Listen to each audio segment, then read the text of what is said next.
Hey everybody, it's Dan here again with the second installment of getting your bike ready for the riding season ahead.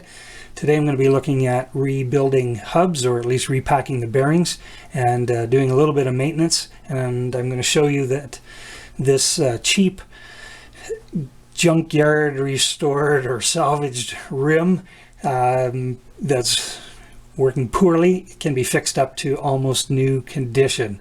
And so the point of my videos in particular is going to be to let everybody know that you don't need to buy high-end parts. You don't need to spend $700, $800, $1,000 on a wheel, but rather keeping your bike clean, keeping it well maintained, like your wheels, will make a world of difference and will make your bike last much longer than you ever imagined. So let's get into it. So I have here in the stand Deore XT hub. Not a great quality wheel or anything like that, but certainly much higher quality than the other one I'm going to show you. And just to give you a little bit of an example, so this hub is working in pretty reasonable shape. Let's just have a look. If I give it a spin, this isn't the most scientific thing in the world, but let's give it a spin and let's see how long it will freewheel, and we'll compare it with the other wheel. Let's give her a go.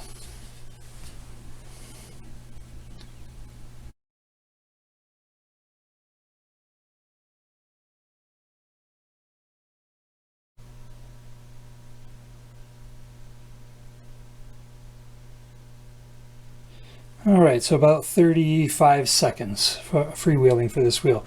Now let's have a look at another wheel. And before I show you, let me just see if you can hear. That bearing is spinning quite freely, nice and quiet. It's solid in there. So here's another wheel that I just picked up at a local recycling place, and let's just listen to it for a start.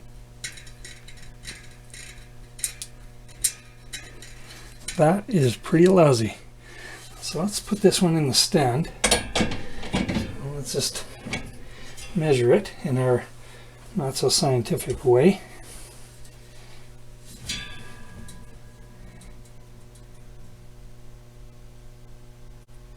All right, that's about 5 seconds right on the money there. So let's have a look and see how we can fix up this bearing. So before I get into repacking this bearing of the wheel that I just showed you, I want to show you on this first rim, probably something that would be a little more familiar if you were to take the rear wheels off your bike. This would be, again, a little higher end rim and hub. The first step in doing this is to remove this cap, this rubber cap. You'll need just a slot head screwdriver for that. And then this cup and cone system here requires these cone wrenches, and it is really helpful to have an assortment of them. For a front wheel like this, it's very often 13 millimeter and 17 millimeter. If you're working on the rear wheel, you might also need a 15 millimeter, just because the nuts are a little bit larger. But this one here happens to be 13 and 17. Most importantly though, you just want to get the cone wrench on this inside cone, and then you could either use an adjustable wrench or so on the other side to loosen it off.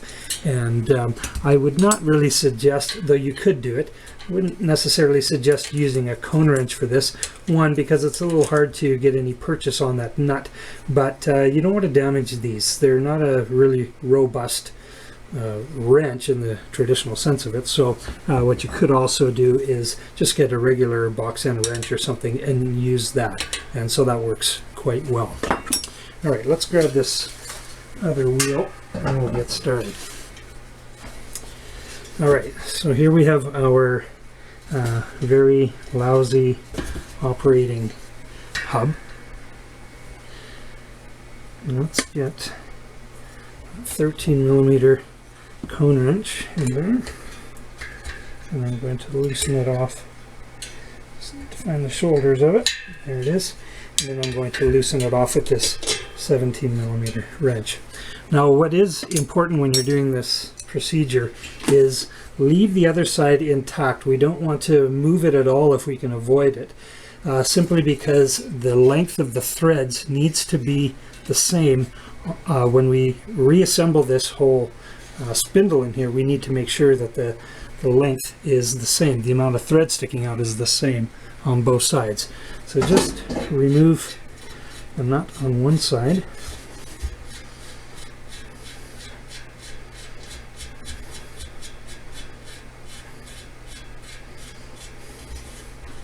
And I put a piece of carpet down underneath here, and you'll see this particularly in a moment, why this is helpful. Because we have some bearings inside here that we don't want them rolling off the counter. This would work particularly well in the lid of a garbage can or something like that. Something with a basin in it that we can set the wheel inside, set the hub inside, so when we're removing parts, we're not going to lose them all over the place. But for this demonstration, I think this is going to work just fine.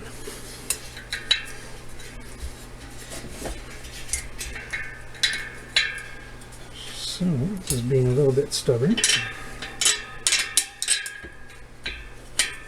There we go.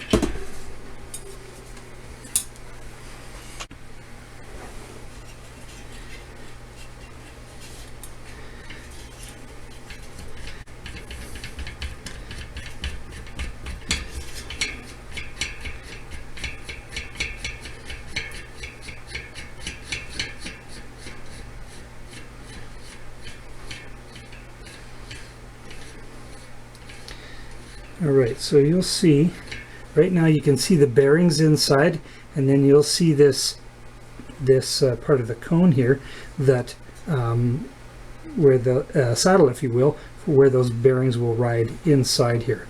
So what I would also suggest is when we remove the parts, let's make sure that we put them in order so that we can put them back in the reverse order.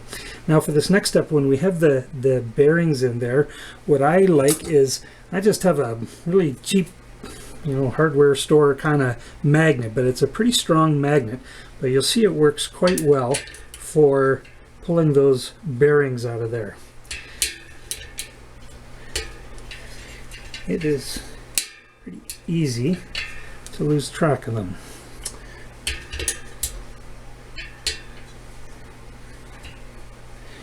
So if we want, we could just remove this hub, or the spindle rather, but now you're going to see how all those bearings are falling out underneath there.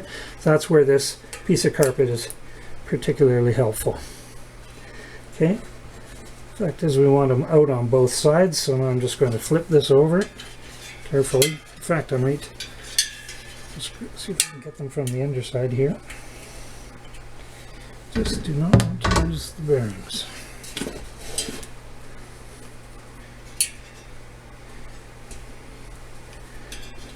Okay. Another wise thing to do is to count up all the bearings right now and make sure that you have an equal amount. I believe on the front it is 9 on both. Oh, this one happens to be 10. Okay, so there are 10 bearings on both sides of this hub. So I have them set off to the side here in groups of 10, and let's just let those off to the side. So if you can see, there's old grease and stuff inside there, and so we want to make sure that we do a good job of cleaning all that out. So I'm going to take these shop towels and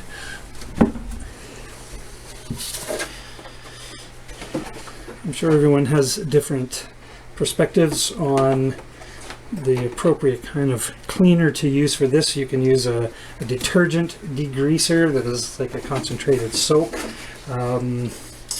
But no matter what, this paint thinner is still probably about the best. It does one of the best jobs. So that is still kind of my preference. It is a little bit smelly in the shop, so we have to be aware of that. But the idea is we want to get in there And we want to clean out all of that grease.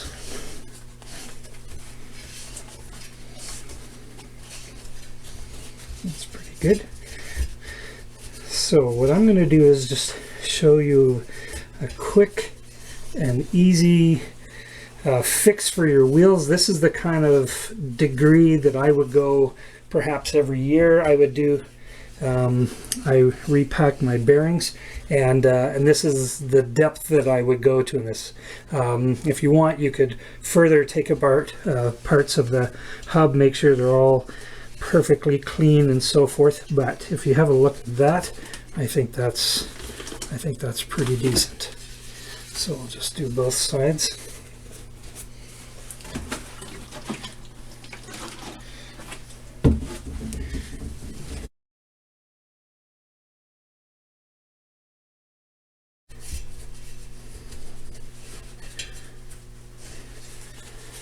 And then let's take the other part, a dry part of the rag and clean part, and then we'll just make sure it's dried off. Try to remove any excess grease, any excess thinner. Alright, that looks pretty clean. Alright, set that aside. I'm going to take this shaft here, do the same thing. I want to make sure that everything is nice and clean. Clean off all the grease.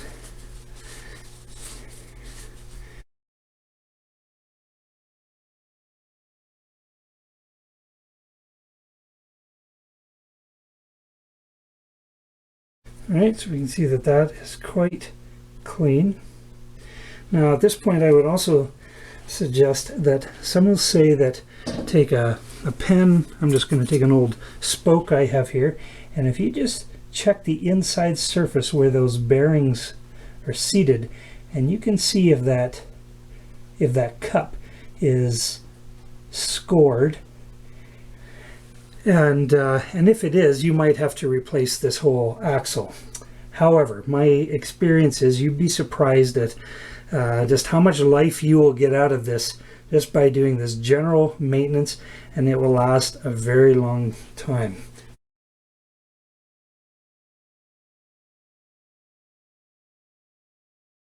Okay, so I have this part clean, and now let's just clean this other part of the cone.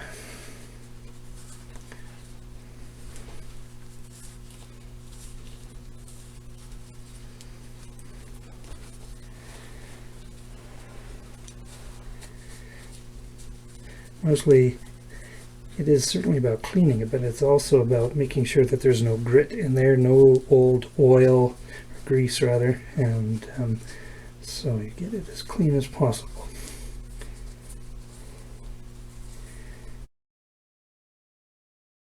Alright, already that's starting to look a whole lot better than it did. Alright, the next step would be to take another rag, and in this case I'm again going to fold it so I get a little larger wet section in here. I'm going to open it back up again,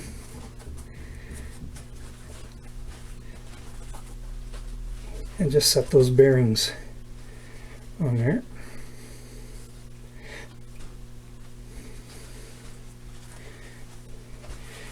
Just spin them around. And even already on the paper towel you can see the old grease coming off, and you can see them shining almost like brand new. Part of why I'm doing these videos is because I want to show folks that it's not always necessary to buy super high-end parts or anything. It's just about maintaining them.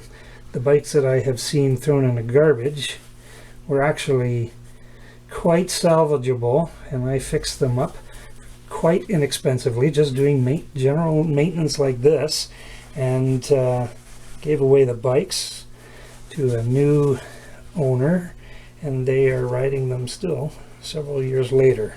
So It's all about keeping these things clean. All right, now I'll be right back. Okay, so I've cleaned up my space a little bit here, and I've got my little grease gun. Now, I will say that it's not necessary to have a handy little grease gun like this. You can certainly grab a tub of grease or a tube of grease. Just general purpose automotive grease works fine, and just fill it in with your finger. I just find this handy. It has a narrow tip on the end, so it's quite handy for getting grease into the spots. Now there is you do have to be careful when you apply the grease in here. It is certainly possible to put too much in there. So use it sparingly, but of course you still want adequate grease in there. Now here's what I like to do when it comes to setting the bearings inside here. On a different style of hub, there can also be a dust cap over here, and so you have to feed the bearings inside the dust cap, or you just remove it prior to doing this step, which makes it a bit easier. In this case, there is no dust cap on this particular hub, but I still like to install the bearings the same way. So I just take a slot head screwdriver, and I will take the same magnet that I use to pull them out, and I just magnetize the tip of this thing like this, and this way you'll see I can quite easily pick up the bearings and reinsert them as needed. Normally I will just do one at a time because I do not want them flying away, rolling around, or anything like that.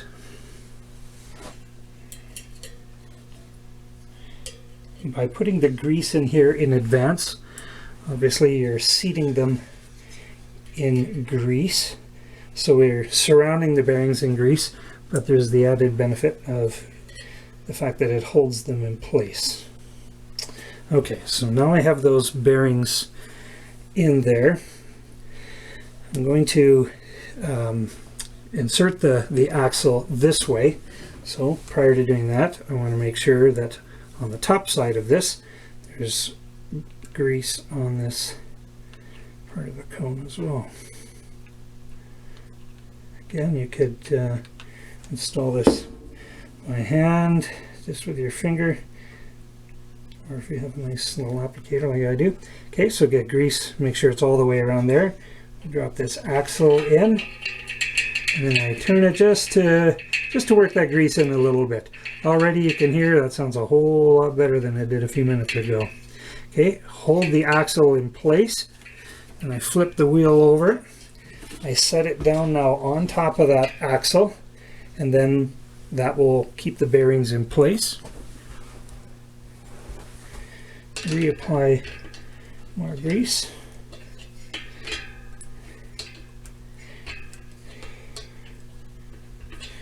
And then reinstall the remaining bearings. This one here for sure is a little bit better to do one at a time.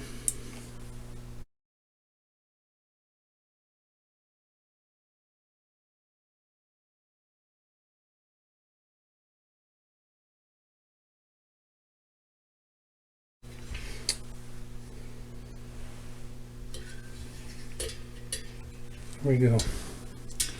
All right, so same idea now.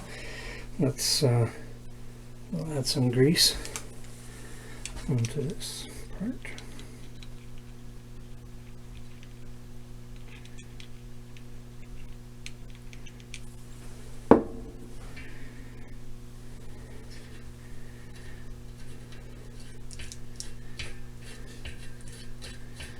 I'm pushing down on the wheel just so the axle doesn't spin on me as I'm turning this.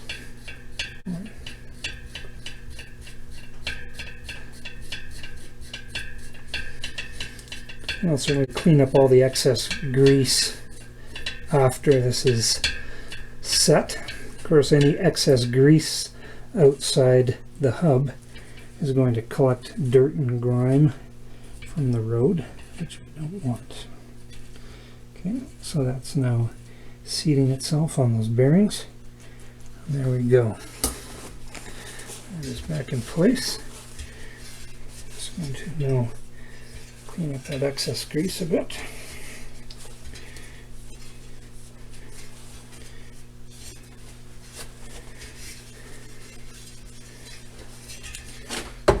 And on the other side. Now, by not touching anything on the other side of this axle here, this has been fixed in place. Now, just by moving this side, everything is right back to original now in its original location. So I don't have to worry about now centering the cones on the axle. Everything should be right back to the way it was. Okay, this retaining nut just holds the cones. After they've been set, that nut right there will lock everything in place. So now for this next step, this is where some folks think it's, or they make it seem like it's magic. It's just a process to make sure that these bearings are now set, that we're going to set the cones to the right tension. So let's just reset up and show you how to do that. Okay, so I've now installed this nut here, and now I'm just going to give this a bit of a spin just to see how it spins. I'm going to wiggle the bearing in and out, up and down, also side to side, to see how much play there is in that. And right now there is almost no play, but it's a little bit sluggish. That could also be because the amount of grease that I have in here. If you notice, I have a little bit of grease oozing out, so I may have put in a little bit too much, but I can clean that off. So what I'm going to do is I'm going to hang on to the bottom, because those are both tight. The nut and that cone are nice and tight together, so it's okay to hang on to those. I'm going to loosen this off. It's just, everything is just finger tight right now, and then I'm going to loosen this off a little bit and just see if that spins any easier. But I also want to make sure if I back this off too far, I don't want to have too much play. I'll see if I can show you what that's like. I'll back it off too much so you can hear it rattling. So that's obviously too much. So I need to tighten it just until that stops. Okay, so there it's now stopped. The challenge here is that if I have now seated this cone right so that it's snug against the bearings, when I tighten this nut, it might further compress the bearings, and then when I put it in the fork and I tighten these nuts tight, it might again add a little bit more torque to that bearing. So you got to keep all that in mind while you're tensioning up this cone. So right now, when I move this, I feel a little bit of play on the axle at the bottom here. So this is still not tight enough. So I'm going to just do very small incremental. So that's better. There, now it's gone. It still spins quite well. Keeping in mind this is not a super high-end bearing or anything, so you are going to feel a little bit of resistance, more so than you might with a higher-end bearing. Okay, now by spinning it, I've loosened all this off again. Okay, so a little tight. That's good. Tiny bit of play. And again, it might be okay to have a tiny bit of play, because once you put everything together, tighten it up, it's actually going to take some of that play out of the axle. So I would not make it too tight right now, because that can damage your bearings if it is too tight. Okay, I'm pretty happy with that. Now, with it set like this, what I like to do is I want to hold this cone in place. I don't want it moving at all. I don't want anything moving. And now I'm going to do is just lock that nut down. Now you saw that axle moved a little bit, so I'm just going to pull it out again. Just double check it. Still okay. It moved, but not enough to cause problems. Okay, put my cone wrench on there. So with the cone wrench, I'm pulling backwards against the tightening of this wrench. If you saw that, I'm working together because I don't want that cone to go any tighter. Not right now. Okay, so right now that's very good. Now, you notice I have a wee bit of play in there. So here's something that you can do to, if it's just a tiny amount of play, you can grab a wrench and put it on the nut on the other side and tighten the whole works up a little bit, and you'll notice that it's almost entirely gone. Don't do this too much, because the more you crank these together, the number of threads ends up being more on one side than the other, and it's possible to take the wheel off of center. So this works just for a tiny little bit of snugging up so that you can fix that bearing. Okay, let's put it in the stand and see how we did. That's done. Okay, I have the wheel remounted in the stand here, and let's see how we did with rebuilding this hub.